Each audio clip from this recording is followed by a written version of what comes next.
Airport authority of India central government job 2026க்காக ஒரு ரெக்ரூட்மெண்ட்டை அனௌன்ஸ் பண்ணியிருக்காங்க. கிட்டத்தட்ட 389 manager and junior executive vacancy announce பண்ணியிருக்காங்க. சேலரி வந்து 1,80,000 கிட்ட வரும்னு சொல்லியிருக்காங்க. And location across India. Notification ஏற்கனவே ரிலீஸ் பண்ணிட்டாங்க. முக்கியமான இன்ஃபர்மேஷன்லாம் நான் சொல்கிறேன், நோட் பண்ணி வச்சுக்கோங்க. எல்லாருக்குமே ரொம்ப யூஸ்ஃபுல்லாக இருக்கும். ஃபஸ்ட்டு நீங்கள் பார்க்க வேண்டிய விஷயம் என்னன்னு சொல்லி பார்த்தீங்கன்னா, என்ன டேட் இப்போ ரிலீஸ் பண்ணியிருக்காங்கன்னு சொல்லி பார்த்தீங்கன்னா 8th ஆகஸ்ட் ரிலீஸ் பண்ணியிருக்காங்க. And last date to apply என்னைக்குன்னு சொல்லி பார்த்தீங்கன்னா 7th செப்டம்பர் 2026 கொடுத்துருக்காங்க. எந்த ஒரு அப்ளிகேஷனும் ஆஃப்லைன் மோட் இல்லை அதர் மோடில் அக்செப்ட் பண்ண மாட்டேன்னு சொல்லிட்டாங்க. ஸோ ஒன்லி ஆப்ஷன் என்னன்னு சொல்லி பார்த்தீங்கன்னா, நீங்கள் ஆன்லைன் மூலியமா மட்டும் தான் அப்ளை பண்ணி ஆகணும். ஏற்கனவே நான் சொன்ன மாதிரி கம்பெனி பேர் பார்த்தீங்கன்னா airport authority of India.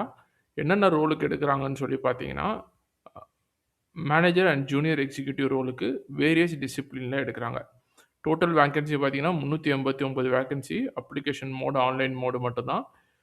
Application start date 8th August. Application last date வந்து 7th செப்டம்பர் சொல்லியிருக்காங்க. செலெக்ஷன் ப்ராசஸ் என்னன்னு சொல்லி பார்த்தீங்கன்னா, கம்ப்யூட்டர் பேஸ்டு டெஸ்ட் வைப்பாங்க. அதுக்கப்புறம் அப்ளிகேஷன் வெரிஃபிகேஷன் பண்ணுவாங்க. அதுக்கப்புறம் இன்டர்வியூ ரவுண்டுக்கு கூப்பிடுவாங்க. ஓகேவா? அண்ட் ஜாப் லொக்கேஷன் பார்த்தீங்கன்னா, எனிவேர் இந்தியால உங்களுக்கு ஜாப் லொக்கேஷன் எங்கே வேணாலும் போடலாம். இதில் வந்துட்டு இன்னும் ஒரு சில விஷயங்கள் தெரிஞ்சு வச்சுக்கோங்க. என்னென்னு சொல்லி நான் சொல்கிறேன். கம்ப்யூட்டர் பேஸ்டு டெஸ்ட்டு வந்து ஏர்போர்ட் அத்தாரிட்டி ஆஃப் இந்தியாவில் வெப்சைட்டில் எப்போ கம்ப்யூட்டர் பேஸ்டு டெஸ்ட்டு பண்ண போகிறேன் அப்படின்னு சொல்லிட்டு அனௌன்ஸ் பண்ணுவாங்க. என்னென்னா வேரியஸ் வேக்கன்சி அண்ட் பொசிஷன் என்னென்னு சொல்லி பார்க்கலாம். மேனேஜரில் டிஃப்ரெண்ட் இண்டஸ்ட்ரியில் சூஸ் பண்ணுறாங்க. Engineer civil, engineer electrical, finance, IT, architecture, law, fire service, operation, commercial, corporate planning, corporate communication, junior executive finance, junior executive law, junior executive operation, junior executive service. ஓகேவா? இதில் ஒரு job ஓப்பனிங்க்கும் உங்கள்கிட்ட என்ன education qualification expect பண்ணுறாங்க and minimum work experience என்ன இருக்கணும்னு சொல்லியும் மென்ஷன் பண்ணியிருக்காங்க. Civil, electrical, finance, IT, architecture, law, fire service, operation, commercial, corporate planning, corporate communication இது எல்லாமே போட்டிருக்காங்க. இதுக்கப்புறம் இன்னும் ஒரு சில விஷயங்கள் என்னென்ன கொடுத்துருக்காங்கன்னு சொல்லிட்டு நான் எக்ஸ்பிளைன் பண்ணுறேன். ஏஜ் வந்து ஒரு மேஜர் க்ரைட்டீரியாவாக இருக்குது.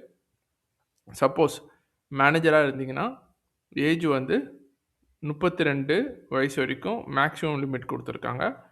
அண்ட் ஜூனியர் எக்ஸிக்யூட்டிவாக இருந்தீங்கன்னா 27 இயர்ஸ் கொடுத்துருக்காங்க. இதில் கொஞ்சம் ஏஜ் ரிலாக்ஸேஷன் கொடுத்துருக்காங்க. எஸ்சி எஸ்டினா 5 இயர்ஸு, ஓபிசி நான் கிரிமி லேயர்னா 3 இயர்ஸு. ஏர்போர்ட் அத்தாரிட்டியோட சேலரி ஸ்ட்ரக்சர் கொடுத்துருக்காங்க. இன்கேஸ் மேனேஜர் லெவலில் இருக்கீங்கன்னா பே ஸ்கேல் பார்த்தீங்கன்னா 60,000 வரும். அப்ராக்சிமேட் 60,000 to 1,80,000 கிட்ட வரும். அப்ராக்சிமேட்டாக உங்கள் சிடிசி பார்த்தீங்கன்னா 21 lakh per annum கிட்ட இருக்கும். ஜூனியர் எக்ஸிக்யூட்டிவ் எடுத்திங்கன்னா 40,000லேருந்து 1,40,000 வரைக்கும் இருக்கும். அப்ராக்சிமேட் சிடிசி பார்த்தீங்கன்னா 14 lakh per annum வரைக்கும் இருக்கும். இதில் நீங்கள் அப்ளிகேஷன் ஃபீஸுக்கு வந்து 1,000 rupees ஜென்ரல் ஓபிசி கேட்டகரினா, எஸ்சி எஸ்டி கேட்டகரினா எஸ்எம்டெட் அப்படின்னு சொல்லி கொடுத்துருக்காங்க. சரியா? ஏர்போர்ட் அத்தாரிட்டி ஆஃப் இந்தியாவில் செலெக்ஷன் ப்ராசஸை இன் டீட்டெயிலாக நான் உங்களுக்கு எக்ஸ்பிளைன் பண்ணுறேன். ஃபஸ்ட்டு பார்த்தீங்கன்னா கம்ப்யூட்டர் பேஸ்டு டெஸ்ட்டு. அதில் வந்து எந்த ஒரு நெகட்டிவ் மார்க்கிங்கும் இல்லைன்னு சொல்லியிருக்காங்க. அடுத்து அப்ளிகேஷன் வெரிஃபிகேஷன். சப்சிக்வெண்ட் டெஸ்ட்டு வந்து as applicable to the post. அதாவது அப்ளிகேஷன் வெரிஃபிகேஷன் பண்ணிவிட்டு இன்னும் எக்ஸ்ட்ரா டெஸ்ட் இருந்துச்சுன்னா அது ஒரு ரோலுக்கு ஏற்ற மாதிரி மாறும். அதுக்கப்புறம் டைரெக்டாக இன்டர்வியூ வைப்பாங்க.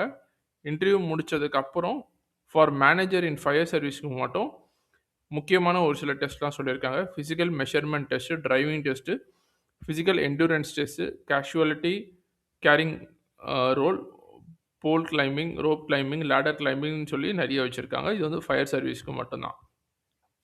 என்னென்ன டாக்குமெண்ட்லாம் நீங்கள் ஏர்போர்ட் அத்தாரிட்டி ஆஃப் இந்தியாவில் நீங்கள் அப்ளிகேஷன் ஃபில் பண்ண மச்சம் நீங்கள் எடுத்துகிட்டு போகணுன்னு சொல்லி பார்த்தீங்கன்னா, ஸ்கேன்டு ஃபோட்டோகிராஃப், ஸ்கேன்டு சிக்னேச்சர், இது வந்து நீங்கள் எக்ஸாம் எழுதுறதுக்கு as well as டாக்குமெண்ட்க்கு left hand thumb impression scan, hand written declaration in English, education qualification certification, அதுக்கப்புறம் கேட்டகரியில் டிசபிலிட்டி இந்த ஒரு சில சர்டிஃபிகேஷன்லாம் கொடுத்துருக்காங்க. இதுக்கப்புறம் இன்னும் இன்டெப்த்தா பார்க்கணும்னா, நம்ப ஜாப் ஜாபோட லிங்க்ல போயிட்டு பார்க்கலாம். அப்படி ரொம்ப இன்டெப்த்தா நீங்க கத்துக்கணும்னு சொல்லி ஆசைப்பட்டீங்கன்னா, அந்த லிங்க்க வந்து நம்மளோட டிஸ்கிரிப்ஷன்ல குடுத்து வைக்கிறேன். போய் பார்த்துட்டு இன் டீட்டெயிலா என்னென்னலாம் குடுத்துருக்காங்கன்னு சொல்லி செக் பண்ணி பாருங்க. இது வந்து சிம்பிளான ஒரு ஓவர்வியூ மட்டும் தான்.